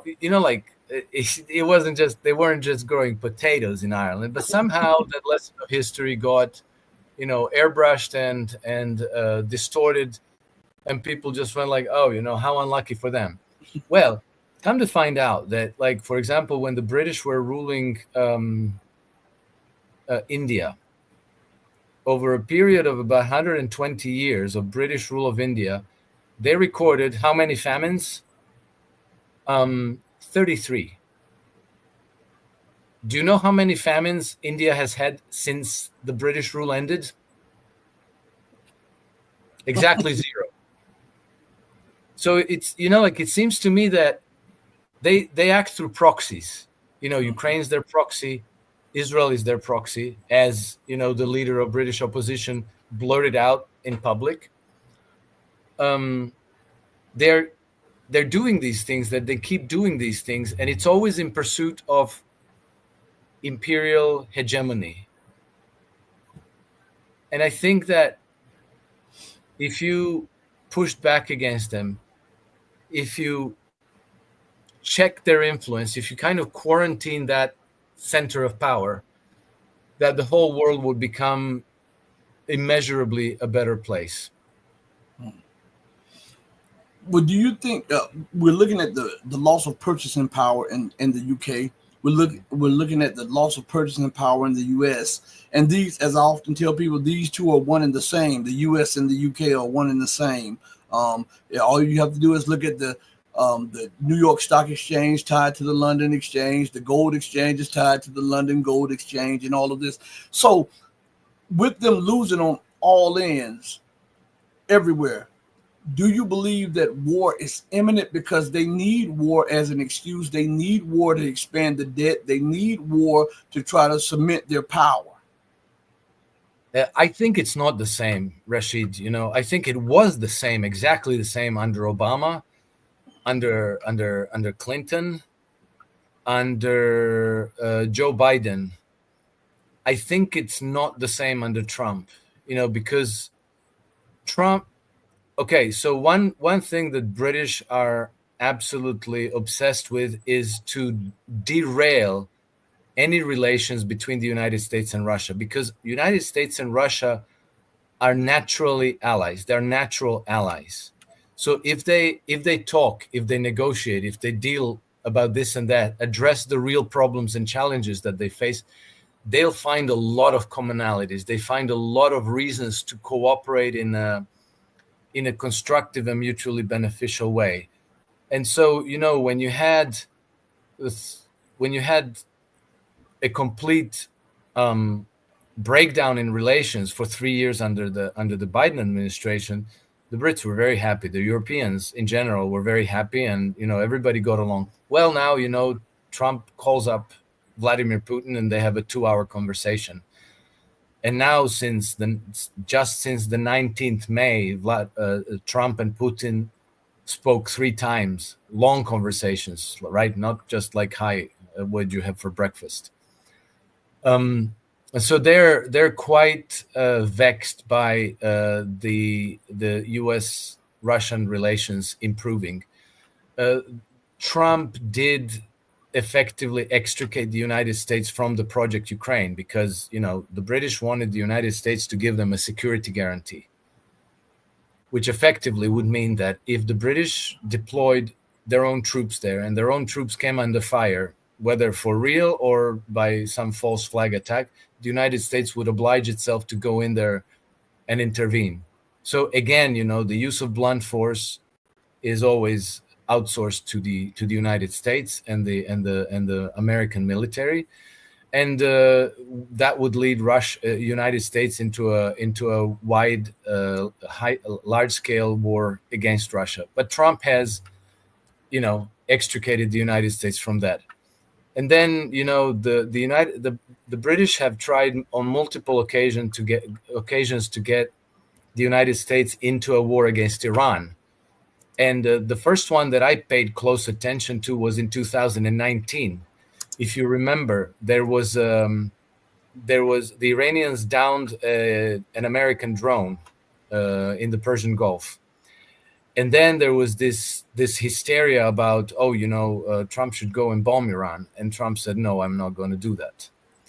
Now, it turned out subsequently that the people who were pushing Trump into going to war against Iran were the British. Again, sorry to keep repeating that word, but this is exactly what happened. And we learned that by there was a leak of documents, of cables between British embassy in Washington and the Foreign Office in London by Anonymous. And that turned into such a scandal that the British ambassador at the time, Sir Kim Derrick, had to be recalled. The British had to recall him and name a new ambassador in the United States, because what we learned from these cables was that the British were saying like, oh yeah, we can, Trump is not into this. He's not into going to war against Iran, but we can influence him by flooding the zone against him, by making sure that he's surrounded with all the advisors who are going to say, Mr. President, we have to do this. Mr. President, we have to do this. We have to bomb Iran. We have to respond. We have to retaliate, blah, blah, blah. And then he was going to buckle. And when he said, finally, I'm not doing it, that's it, then Sir Kim Derrick kind of went ballistic and shot off a bunch of messages to the Foreign Office, calling Trump names, and saying he's not serious. He was never on board. Anyway, the whole big lobbying attempt to corner Trump into opening a war against Iran was run through the British embassy. And the point man was British ambassador in Washington. And so now you have this, again, high pressure to get Trump to start war against Iran. He's ditching it every which way he knows. And maybe the way he's doing it is not, it's not the smartest thing, because, the big lie, we obliterated their nuclear program.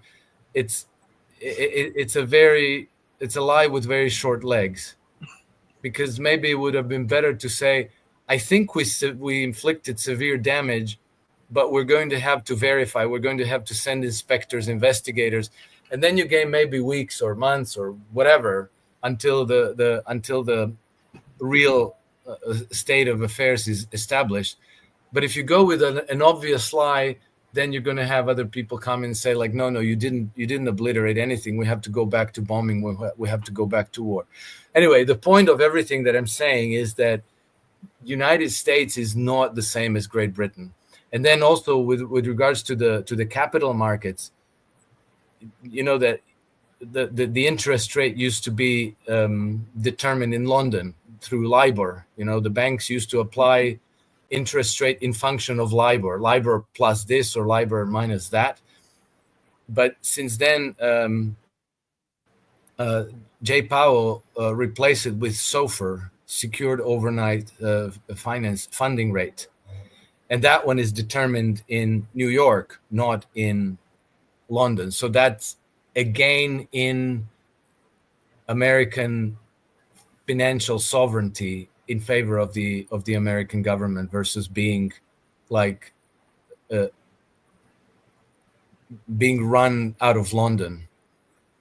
It's obviously it's a long slog, it's a long game, and it's going to take a long and gradual disentangling. But so far, Trump improved relations with Russia. Trump extricated the United States from Ukraine. Trump declined to go to war against Iran. Trump is improving U.S. relations with, European governments like that of Viktor Orban in Hungary, with with all these sovereigntist movements in France and Germany and in Slovakia and so forth. He's negotiating directly with Hamas. He's negotiating directly with the Iranians. He just struck a trade deal with the Chinese. And so it seems to me that in spite of all the rhetoric, in spite of all the psyops and propaganda going on, if I set aside the rhetoric, which is, which can actually cause you a brain injury, and just look at the changes that are actually happening, well, then I feel encouraged, actually, until and unless they manage to assassinate him, and then bring the fourth Obama term somehow. I don't know if that's possible, but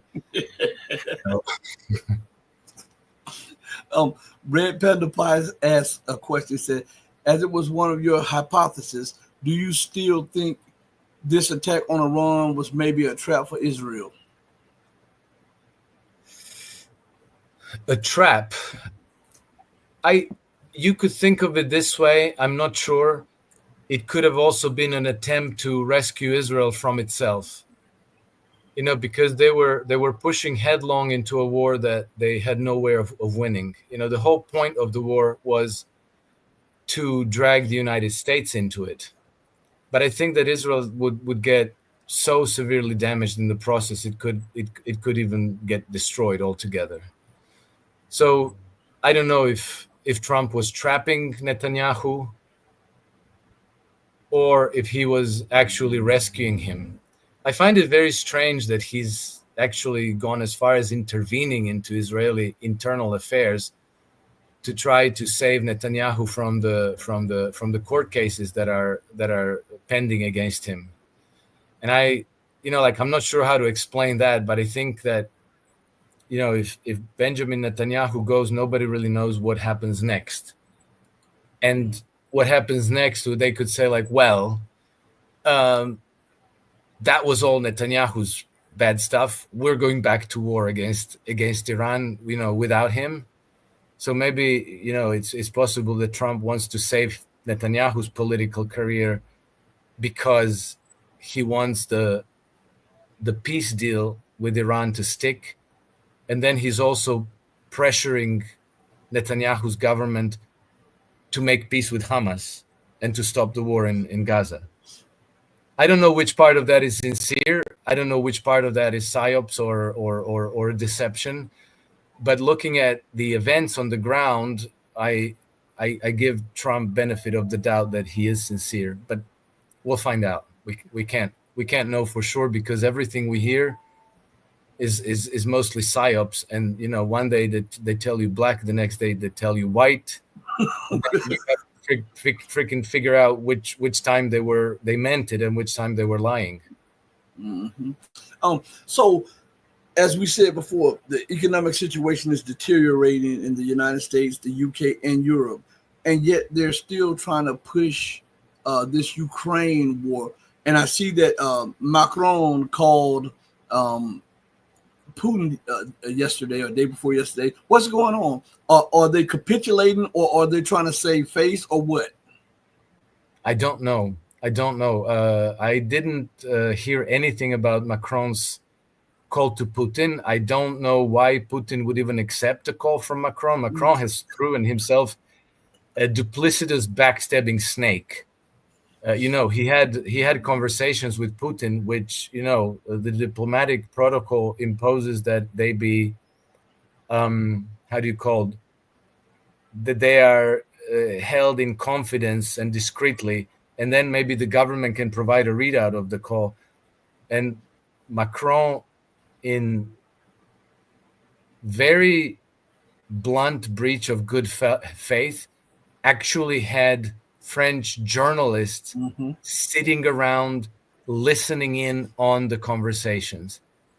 And so I think that, the Russians found out about this. And so I think that, maybe for polite humor, he accepted the call, but we'll find out. I don't know if we've seen the readout yet, if there is a readout, or what the effect will be. But yes, it is clear that, Russians are, their progress in Ukraine is accelerating.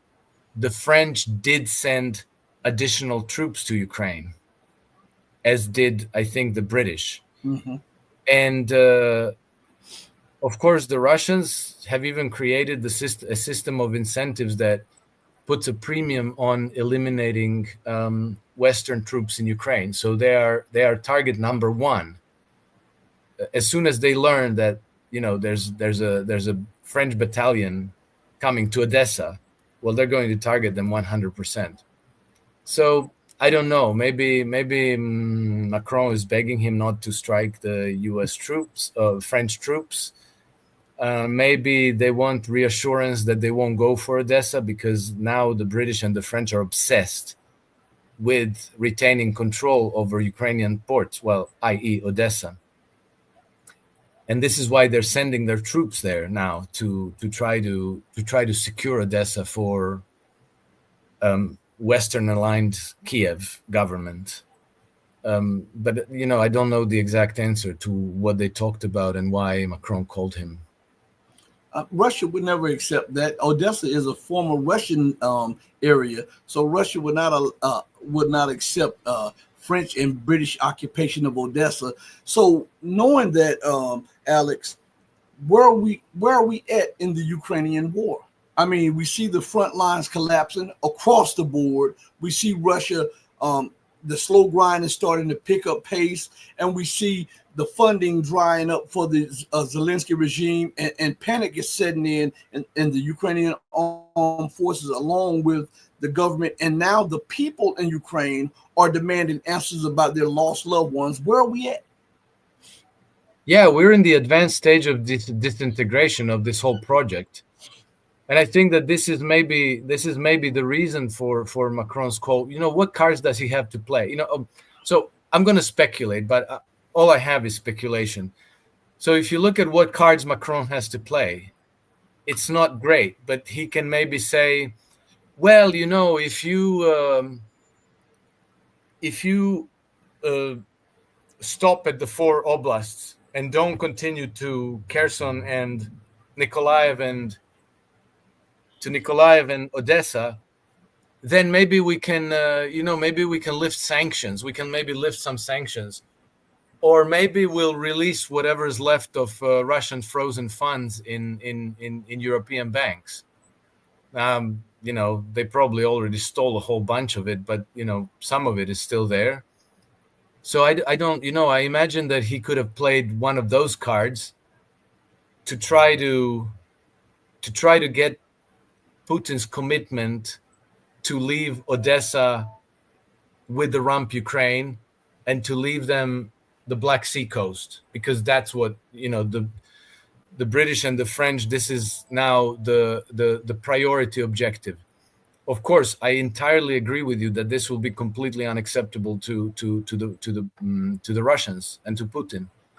So I don't see I don't see what changes, but it'll be interesting to find out what the readout will be, if there will be a readout.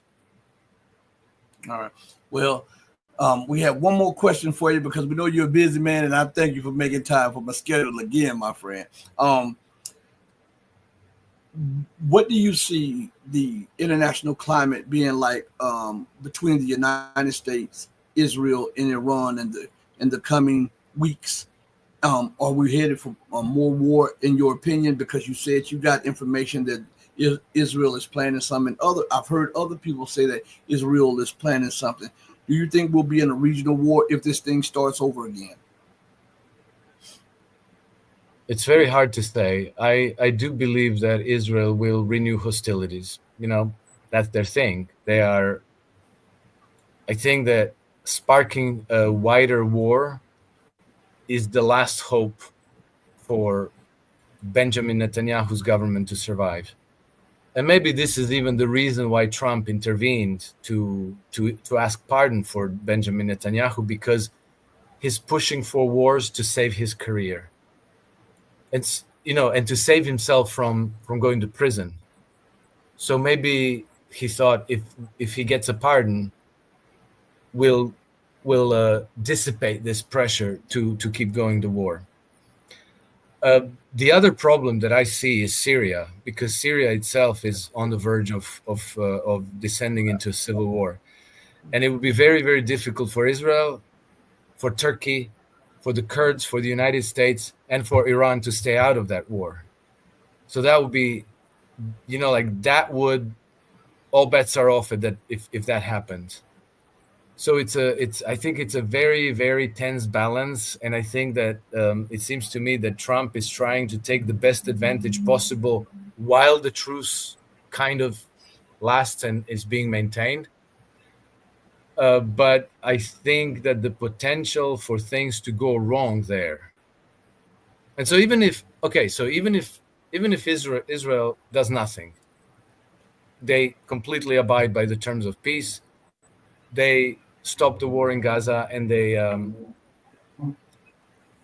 make peace with Hamas, the hostages get exchanged again, and everybody's happy. I think that still there's Syria. And today we know that the power that is most active and has the heaviest presence in Syria is again Great Britain, and they're working together with the Turkish deep state, and they control HTS, who now has formed a government, and HTS is now under pressure to take a hostile stance towards Iran. They already have, to normalize with Israel, to take a hostile stance towards Hezbollah. And then there are further complications. The American proxies in the region are whatever's left of the Free Syrian Army. So like the Syrian Arab Army was Bashar al-Assad's government. Free Syrian Army are the American proxy forces in that region, and they, many of them got absorbed into the HTS and al-Nusra and so on, but some of them stayed still as a viable force, and the Kurds. So Kurds and Free Syrian Army are U.S. proxies there. Well, the Kurds are completely on hostile terms with the Turks, who want to eliminate them. So by proxy, indirectly, now the United States is on hostile terms with Turkey, while nominally they're both members of NATO, the largest army in NATO and the second largest army in NATO. So the mess is tremendous, and it'll be, I think, if somebody wants to spark a war there, a war that will draw in the United States and Iran and Israel and Lebanon and Turkey, and Russia, by the way, because they're still present in homes. I think it would be relatively easy to make that happen, and if the terms of peace don't suit the British, they will trigger a war. And then God knows what happens from there. Like literally, God knows what happens from there. I think that in the long run, I think that the Iranians will prevail. They will fill the power vacuum in Syria. But that's the long run, and in the short and medium run, it's going to be blood flowing in streams and rivers for years. Well, Alex, thank you again for your deep insight. We really appreciate it, my friend. Be blessed, be safe, and thank you. Thank you, Rashid. Thank you for the invite. Thank you for the invitation, and greetings from the heat wave in Monaco to all your viewers and listeners. Hey, be blessed, my friend. Take care. Bye-bye. All right. Everybody, listen, we've just had an awesome time with Alex. As always, I want to thank each and every one of you for joining me. So the show went from being an hour show to a 2-hour show. God is good all the time, and you got an hour because Alex and I were going to be doing like a 30-minute thing, and then I was going to do 30 minutes. So it was going to be an hour show. So you got 2 hours. I want to thank each and every one of you for the time that you spent with the show, because you didn't have to do that. You took 2 hours out of your busy day to show love to the platform, and I want to take the time out for a second to say thank each and every one of you all. Now, as I always say, as I go out, do right by others, not because there's some material gain or because some accolades may be behind it. Do right because it's the right, humane, and the godly thing to do. Because even when no one else is watching you, God Almighty is watching you. He sits high, but he looks low. Know that I love each and every one of you who loves truth, but know that the love that I have for you will always pale in comparison to the love that God has for you. Until we next speak again, stay strong, stay true, but above all things, remember to stay righteous. Hit the like button, subscribe, go to all of the platforms, also share. Let's say this again. Hit the like button, subscribe, share, and go to all of the platforms. Get the word out about the most powerful platform for truth. This is, bar none, the standard of journalism. This is the Red Pill Diaries. I'm sorry I couldn't get to all the questions, but I did my best. And sometimes, you know, in your best, you don't reach everybody, but you have the great intentions to try to reach everybody. Hey, mama, your baby boy loves you more than life. Thank you, everybody, for joining me. Deuces. We're out of here.